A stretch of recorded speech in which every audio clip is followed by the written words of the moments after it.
pues ¿qué les parece que continuemos con este tema? Le pido al equipo que nos grabe. Saludos Paco, saludos querido César. Vamos contigo, Paco. Efectivamente, así como dice el maestro Rebeles, puede haber muchísimas vertientes ante estas determinaciones que son exhibidas hoy en la mañanera, lo de Caro Quintero, lo de César Duarte, pero en estricto sentido me parece que ha disminuido un poco el golpeteo en los medios de comunicación corporativos, que si bien es cierto, le siguen apostando a esa guerra sucia, ha disminuido un tanto, especialmente al hablar del incidente en Guanajuato. Un incidente que el presidente al final de su mañanera precisamente asegura que se inició una investigación que derivó de un nuevo video en el que se ve cómo es que antes del ingreso de los elementos de la Guardia Nacional es que entran los presuntos sicarios al inmueble donde fueron hallados estos cuerpos, pero insisten que se va a investigar a todo mundo para que los responsables encuentren las consecuencias de sus actos. Creo que seguirán apostando a hacer este tipo de borlotes y yo no veo ningún bloqueo, ningún escollo para que en caso de así ser necesario se sancione a algún elemento que haya incurrido en alguna irregularidad. Ya lo han hecho en este sexenio. ¿Qué opinas tú, querido Paco? Bueno, mira, Toño, es que hay tres elementos. Primero, el licenciado Gutiérrez Priego puso en la mesa uno que es bien interesante. Un civil en las Fuerzas Armadas, pero yo iría un poco más allá. Decía el licenciado Gutiérrez Priego, las Fuerzas Armadas como institución se han ido preparando, han ido tomando medidas porque sabían que podía llegarse un momento en el que pudiera llegar a la presidencia una mujer. La pregunta es, ¿están las Fuerzas Armadas para ser encabezadas por una mujer? Tenemos ya, por ejemplo, en Chile, hemos tenido 2 ministras de la Defensa, Vivian Blanlot Sosa, en 2006-2007, hoy Maya Fernández Allende del Partido Social, no solo una mujer del Partido Socialista. En Colombia, Marta Lucía Ramírez Blanco fue ministra de Defensa 2002-2003. En España tienen hoy una ministra de Defensa, María Margarita Robles Fernández.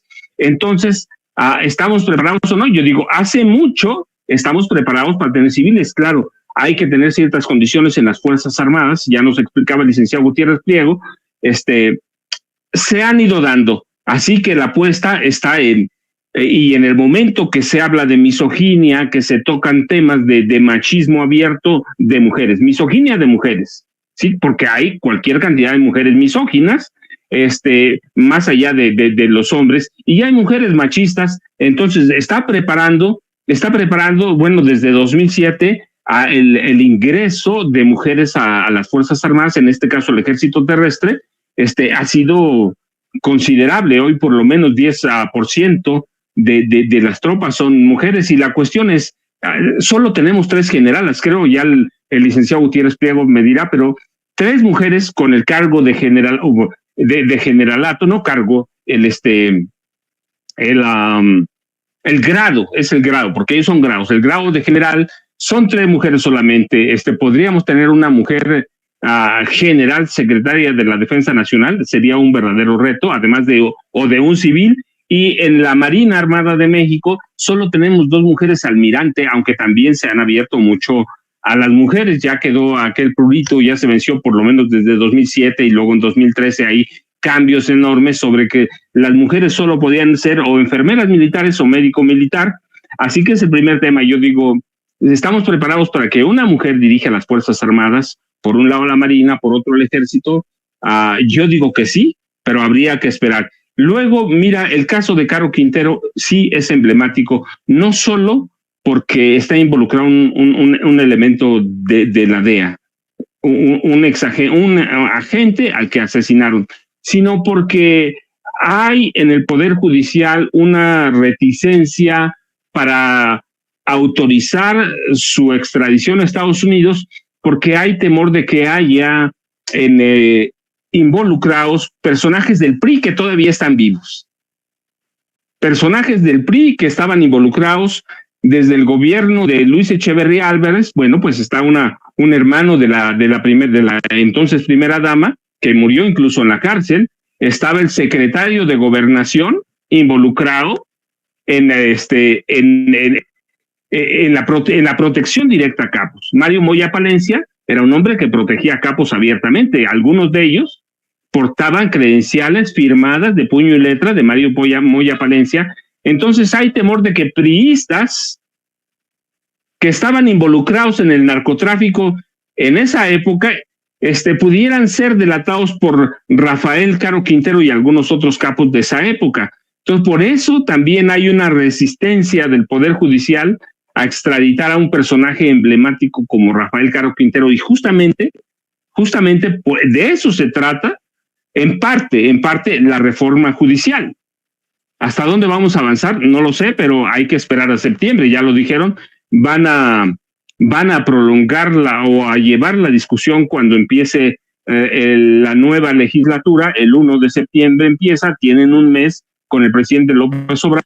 Sí se va a hacer posible en ese momento, no lo sé, pero el 1 de octubre toma posesión Claudia Sheinbaum Pardo, así que es interesante del punto que veamos una reforma al Poder Judicial, es bien interesante desde donde se vea. Y lo de la Guardia Nacional, Pepe tiene razón, tiene que haber, no importa en qué grado se pueda vislumbrar o deslizar un involucramiento de la Policía Nacional, que es la Guardia Nacional, en algún acto como en alguna masacre, en alguna matanza, en cualquier acto que sea abuso de poder, abuso de autoridad, pues se tiene que investigar inmediato. ¿Por qué? Porque se supone que están en camino de conformarse una gran Policía Nacional que va a ayudar al siguiente gobierno de Claudia Sheinbaum Pardo a combatir problemas como esos, y tiene que ser una policía verdaderamente que tenga respetabilidad, que tenga confiabilidad y que tenga credibilidad. Así que un caso, no importa que sea uno de abuso, de lo que sea, se tiene que investigar de inmediato, Toño, y seguir adelante. ¿Por qué? Pues es lo que necesita este país, y ese es el voto que dimos el pasado 2 de junio, Toño. Muchos temas interesantísimos, querido Paco. Fíjate que, querido Paco, querido César, querido maestro Rebeles, estoy en estos momentos en México por varias circunstancias importantes. Bueno, primero sí fuimos a cubrir el fraude en Jalisco. Y justamente estoy en casa de mis papás porque también pues hay una situación ahí de salud. Como ustedes bien saben, mis papás también pertenecieron al ejército. Mientras platicaba esto César y el querido Paco, mi mamá me dijo que no, por supuesto que efectivamente las mujeres, el ejército está preparado para cualquier mujer general. Se le respeta a la mujer por su grado. Me recuerdan que fue en 1973 cuando llegó la primera generación de médicas militares. A partir de ahí se dio. También me recuerda el caso de la Madre Cuca, ¿no? La primera enfermera militar. Cómo es que el ejército claramente le ha dado su lugar a la mujer en todo lo que hay. Hasta bueno, están pasando por ahí algunos datos, porque se les sí, y por allá vieron por ahí mi papá está muy interesados en este tema, como seguramente usted que nos ve y que nos escucha ahí en Sin Censura, pero efectivamente pues es algo que para lo que está preparado el ejército. Son casos muy interesantes. Y también, César, pues te quiero preguntar tu opinión sobre los hechos violentos en Guanajuato. No he leído hasta ahora tu columna, la vamos a leer, ¿no? Por supuesto, y la voy a seguir ahí difundiendo, pero también danos tu opinión sobre los hechos violentos en Guanajuato, esta determinación de un juez ahí es que están allí, papás, y me da mucho gusto, ¿no? Hace mucho que no los veía y está muy, muy bueno esto. El hecho de que pues los jueces sigan actuando en función de los criminales de cuello blanco, los criminales del Foro Común, querido César. Toño, antes que nada te saludo, me da muchísimo gusto saludarte. Salúdame mucho a tus papás para que la gente lo sepa. Ambos son retirados del ejército, su padre médico, su mamá enfermera, su mamá alcanzó el grado máximo que se podía en aquel entonces en el ejército. Entonces la jefa es la que manda ahí, igual que en mi casa, es mi jefa la que siempre mandó. Mira, creo que ya lo había dicho Paco y lo dice también Pepe.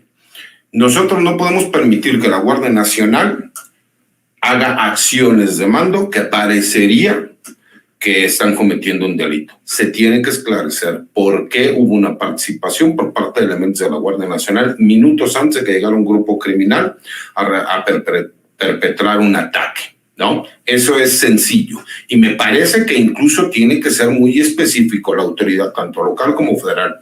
El problema que vemos ahorita y que pasa en algunos estados, pero en específico, por ejemplo, en Guanajuato, es que en lugar de que veamos a la Fiscalía Estatal, en lugar de que veamos a la Secretaría de Seguridad Ciudadana hacer trabajo en favor de la sociedad y de la comunidad, inmediatamente tratan de salir a justificarse y lavarse las manos.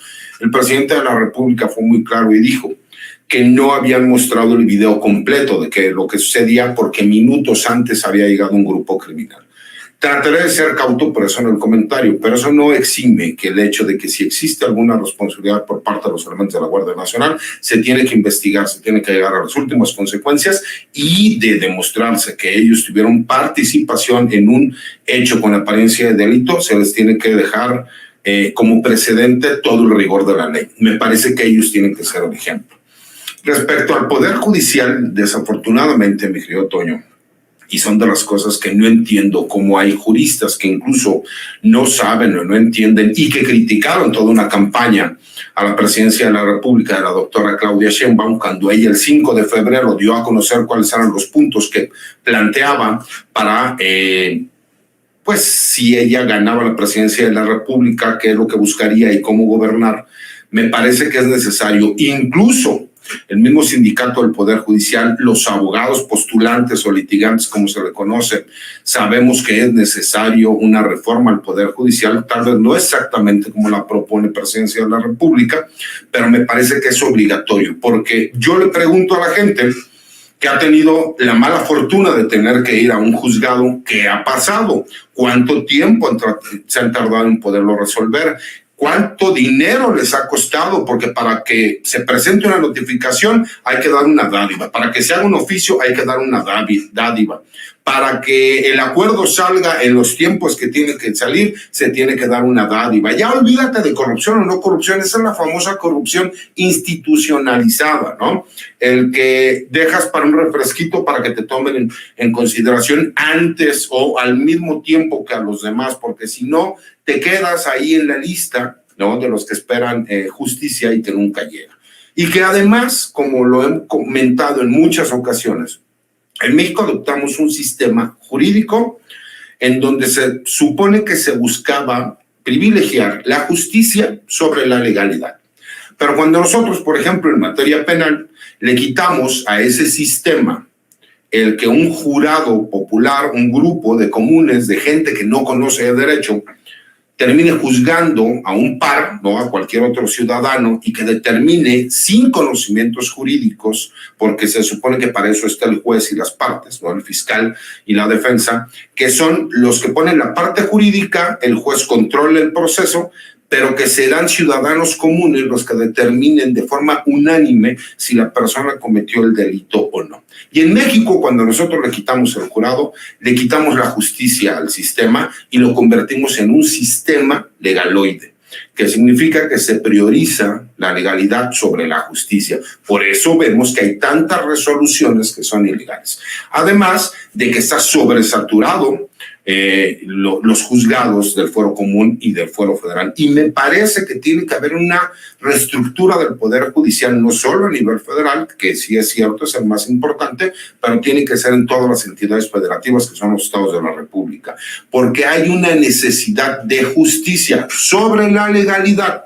Imagínate escuchar a un ministro en retiro decir que si hubiera una reforma constitucional, la misma podría ser inconstitucional. Híjole, desde ahí dices, por el amor de Dios, que le vendan espejitos a quien no conozca del tema, pero los que sí conocemos, pues obviamente sabemos cuál es el alcance, ¿no?, de una reforma constitucional, y más con lo que se busca, porque incluso escuchamos a la virtual presidenta, la doctora Claudia Sheinbaum, salir a decir que existirán foros en donde pues, los abogados tendríamos que participar, los colegios de abogados tendrían que participar, la misma Suprema Corte de Justicia tendría que participar, el sindicato del Poder Judicial ya mencionó que sí quieren participar, ¿no? Las grandes universidades. ¿Y por qué lo digo así, mi querido Toño? Me parece que es necesario que exista incluso un órgano que regule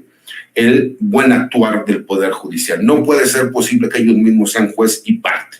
Y no es posible que exista tal impunidad. Y además tienen que ser mucho más cercanos a la gente. ¿Por qué lo digo así? Es increíble que la gente no entienda las resoluciones. Una de las personas que decía, es que el pueblo de México es ignorante, no se dan cuenta que van a acabar con el Poder Judicial y con la Suprema Corte de Justicia de la Nación. Con el debido respeto, la gente no va a querer un cambio cuando están acostumbrados a que cada que han caído en un problema jurídico pasan años y no se resuelve nada, les cuesta muchísimo dinero y al último, teniendo ellos la razón, por un tecnicismo legal le terminan dando la razón o a la contraparte o al gobierno en contra de los intereses de particulares. Y eso no puede ser posible, mi querido Toño, porque lo que se demuestra es que si hay dinero y hay recursos, entonces sí hay la posibilidad de obtener buenos resultados. ¿Cómo es posible? Para que la gente lo sepa. Ricardo Salinas Pliego, su empresa, debe dinero en los Estados Unidos. Y en Estados Unidos se ordenó que se embargaran las propiedades de Ricardo Salinas Pliego. Y la Suprema Corte de Justicia le concede una suspensión provisional, que es una suspensión por medio de un amparo, para que no sea embargado. Entonces, internacionalmente demandan al gobierno de México porque dicen que el gobierno de México no permite que una resolución internacional pueda ejecutar el cobro de una deuda en contra de Ricardo Salinas Pliego y las empresas que él tiene. Y el gobierno mexicano dice, bueno, pues es que hay diferentes poderes en nuestro país, en donde el Poder Judicial es un poder independiente. A ese grado hemos llegado. Hemos llegado a ese grado porque simple y sencillamente, si no existen órganos de control que supervisen el trabajo del Poder Judicial, pues desafortunadamente caemos en la anarquía. Y te lo puedo decir, Toño, abiertamente, yo he sufrido las consecuencias de mi activismo respecto a la reforma judicial. He tenido problemas con muchos jueces por el hecho de que abiertamente me lo han dicho, pero usted es de los que quiere que exista una reforma judicial. Por supuesto quiero que exista una reforma judicial porque me parece que todos los poderes son perfectibles, pero el Poder Judicial es uno de los que más necesitan una reforma judicial y que incluso ellos mismos la quieren. A lo mejor no estoy de acuerdo con que todas las figuras jurídicas, ¿no?, como los jueces, los magistrados, tengan que ir a una elección popular, pero sí tendría que haber una rendición de cuentas y sí tendría que haber, por lo menos, el que se analizara el trabajo que realizó un juzgador o un magistrado para saber si va a continuar en el puesto o no. Lo de los ministros, por supuesto, me parece que sí es más que la gente los conozca. Creo que ahí se podría dar elecciones. Me parece que ahí sí hay una parte política, porque incluso las propuestas son por parte de los mismos grupos políticos, y creo que eso podría enriquecer muchísimo el hecho de que gente común y corriente pueda llegar al máximo tribunal de nuestro país para realmente ejecutar la justicia y no nada más quedarte en lo que dice la ley, porque desafortunadamente un papel soporta todo, ¿no? Pues en un papel nosotros con 10 personas podemos detener al Mayo Zambada, ¿no? Nosotros podemos detener al Mencho, sí, en el papel, en la realidad no es así. Eso es lo que pasa. Muchas de nuestras leyes ya son letra muerta del siglo pasado y nos tenemos que adaptar a las nuevas realidades que se viven en el país y que tiene la gente todos los días, mi querido Toño. Bueno, es que tenemos por ahí el micrófono. David, por favor, amigo. Es que no estoy checando una conferencia en estos momentos. Yo estoy totalmente de acuerdo contigo, César. Además de que es perfectible, efectivamente hay una serie de pues problemáticas en cuanto a este poder judicial que tenemos, empezando por eso que nos dices de cómo es que es un poder judicial que privilegia a la ley que a la justicia, y es algo que viene, en mi opinión, por dogma de muchos colegas tuyos, de muchos abogados que todavía hoy están convencidos en que la ley es la ley, dura lex et lex y se acabó.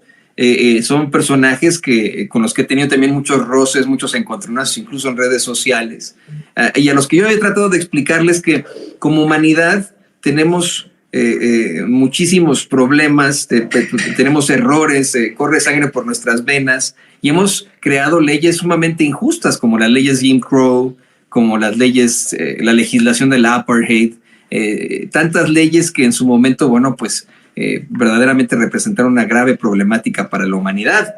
En México, y hablando, por ejemplo, de expriistas como Erubiel Ávila, durante ese sexenio que tuvo este infame personaje, Erubiel Ávila, pues incluso llegó a tener ahí su propuesta de que los maestros que protestaban en contra de la reforma educativa y que no fueran a clases, fueran arrestados, ¿no? O sea, cosas que van en contra de nuestros derechos fundamentales, por lo que efectivamente yo lo que creo